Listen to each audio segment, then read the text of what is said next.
Hi everyone, welcome back to the horror review. Today we're going to take a look at Host, which came out in 2020. It's a Shudder original, so if you have Shudder, you can watch it now. If you don't have Shudder, I would seriously suggest taking a look to see if you can get an offer on it. So I'll start by reading you the synopsis and then we'll have a look at the film. So 6 friends hire a medium to hold a seance via Zoom during lockdown, but they get far more than they bargained for when things quickly go wrong. Now, a quick warning to you all: this is filmed as if it's happening real time, so it is during the coronavirus lockdown. So if you're suffering a little bit with lockdown fatigue and you've had it up to the eyeballs with hearing it, maybe give this one a skip for a few months until you're feeling a bit more like it. It's directed by Rob Savage. He hasn't done an awful lot. He's done a couple of shorts and 3 episodes of Britannia. The actresses in it, it's with the exception of one person, it's pretty much an all-female cast.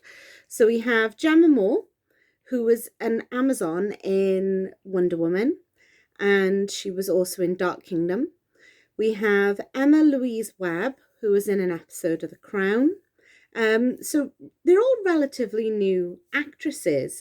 Now, the thing that I found most interesting here is everybody that was in the film, they're actually using their real names. So, for example, Gemma Moore is in the film as Gemma. Emma Louise Webb is in the film as Emma. And I loved that. I thought that was brilliant. It was really good. This film actually won the Audience Choice Award at Heartland International Film Awards. So it's got 100% rating on Rotten Tomatoes as well. So everybody who has seen this has rated it positively. And I'm not surprised because it's really well done. Now, the film itself is only 56 minutes long, so it doesn't take an awful long time to watch it. I mean, if you're cooking yourself a chicken dinner, you can watch it while you're waiting for dinner to cook. It's really well done, though, especially considering it's all done over Zoom. Now, if you've seen Unfriended or Unfriended Dark Web or any of the movies like that, then you'll know that these sort of films have been coming more and more regular, where they do a movie where it's done all over Skype or all over Zoom, things like that. And I think the fact that they've been able to do this during a pandemic, they've released it and it feels like it speaks now to the generation of older teenagers who, well, young adults, I suppose we should call them, who have lived through this pandemic. I think that that's fantastic because it's a film for them and it's really enjoyable. It's really interesting and it's done brilliantly. The story flows and there are funny moments, there are shocking moments. It's absolutely brilliant. And with the characters, because of how it's being done, you do feel like you can connect with them. I mean, there are some characters that annoy you, there are some that you just smile at, and I like that. I watched it actually with my daughter as well. I watched it first, and then I said that, yeah, we could watch it together. And she loved it. She absolutely loved it. The last time I saw her enjoy a film this much was when we watched Countdown, not the game show, the horror movie about the app. But yeah, she really liked this one. And we had a laugh because we said this is what sort of team meetings in work are like now anyway. They're like a seance because Zoom cuts in and out and you're like, hello, John, are you there? John, if you can hear me, make a noise. So we're always joking that that's like a seance, and they decide to hold a seance over Zoom. So it's just hilarious. The sort of similarities, I guess, the way that it really shows what's going on in the world. In regards to the film itself, because it's all done over Zoom, there isn't a huge scope for filming.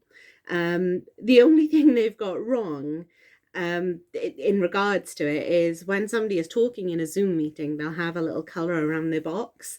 And that doesn't happen in the film. But that's literally the only mistake they make, which I think we can forgive them for that one because it's one small thing. The acting in it, like I said, it is brilliant. You've probably heard me say it a million times, but in a film, you need to be able to connect with the characters, and they do manage to do that for you. My daughter was actually making bets on who was going to die first and last. She was enjoying it that much. She is a little bit gruesome. I'll be honest. Whenever you hear me talk about her, I'll probably be saying things like that because she is very gruesome.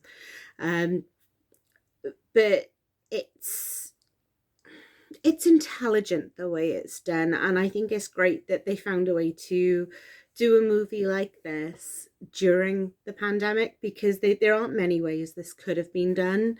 So this was done fantastically. If you enjoy sort of Final Destination or Unfriended, you're gonna love this. I highly recommend it. I've watched it 3 times now. I'm probably gonna end up watching it a 4th time because the rest of my family haven't seen it yet, so we're probably gonna watch that together at some point. But I would definitely recommend this. Like I said, it's a Shudder original. They seem to be bringing out more and more at the moment, and a lot of it looks really amazing. I was actually talking to a friend of mine who has Shudder, and they got it purely for Creepshow. So that I think there's always something on Shudder for everyone, so it's well worth taking a quick look at. If you are interested in having Shudder, you can get it either through Amazon or you can go direct to Shudder. So I would take a look and see where you can get the best deal.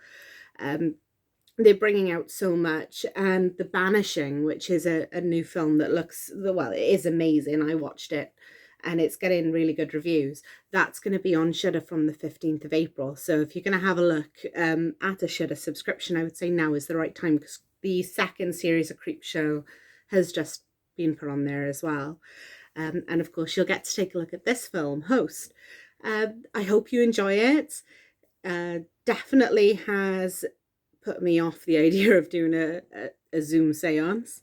I promise if I do one, I'll film it and pop it on here for you, though, don't worry.